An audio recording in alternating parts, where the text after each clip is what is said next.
The acceleration of global warming is no longer the sole catalyst for manufacturers wishing to lower their carbon footprint by lowering their trade show and travel commitments. Disrupted supply chains, fluctuating prices in raw materials, shortages in packaging all add up and have intensified the spotlight on e-waste. As the spreadsheet determines a greener future for us all, we ask manufacturers how they're embracing greener practices into their work environments. We're actively working on reducing the carbon footprint. We have a target by 2022, March specifically, to be carbon neutral on all our energy provision, that's gas and electric. All our PCBAs come wrapped in a plastic kind of foam. We gift that to local pottery shop and they come and take it from us, so we don't have to dispose of it, and then they wrap their stuff in it to sell to their customers. So it's a bit circular, which helps us feel good, helps them save a few quid, and then that packaging gets reused. We'd been using particular types of packaging for our products, based on plastics, and they've all gone now. And we're using sort of folded cardboard and cutouts and things of that sort, which is environmentally just a much better thing to do. I think that's always been part of the way Function One thinks.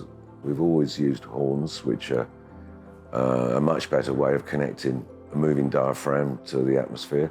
Claudio Lustrucci was saying that average loudspeaker efficiency is about 1 or 2%.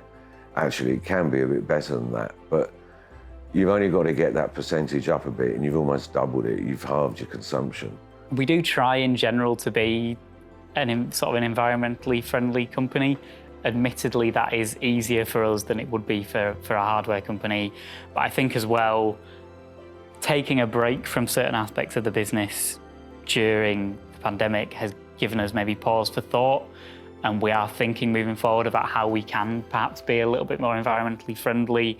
For example, whether we might start getting the train to trade shows that are maybe closer, so stuff that's in Europe rather than flying to places. We started some time ago managing our waste and recycling and looking at our product sourcing, choice of paint.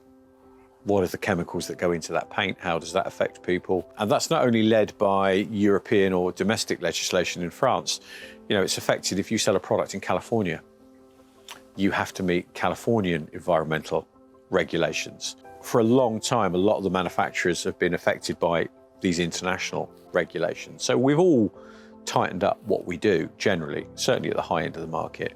There's a whole process in place at the moment about recycling professional audio products. Some of the professional audio products are really easy to recycle, so the timber cabinets, but most of the industry has moved across now to some form of injection molding. So, what do we do about those in the long term? Certainly in terms of our packaging, it's something that we've looked to do a lot more of. And, on ad hoc occasions, with some of our UK customers, for example, we've even spoken to them, and where a product's being made for them, some of them are even coming and picking up the goods rather than sending it on a courier.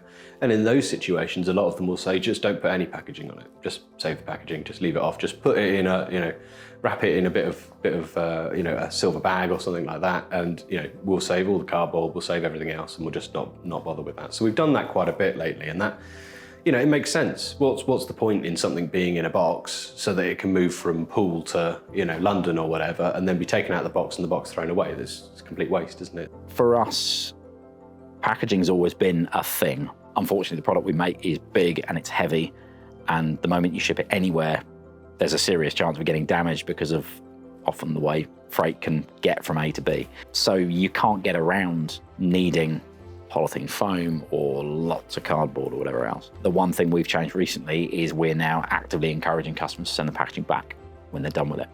If that packaging is in decent condition, we'll use it again. And I'd like to think customers will be understanding of that. If packaging turns out and there is a little mark on the side, it's because it may well have been reused.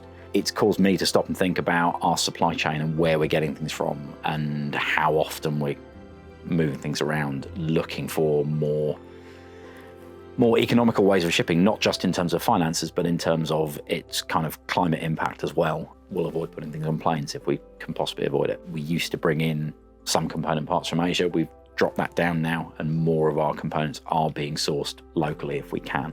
Some things it's not possible, but others where it is, then we will.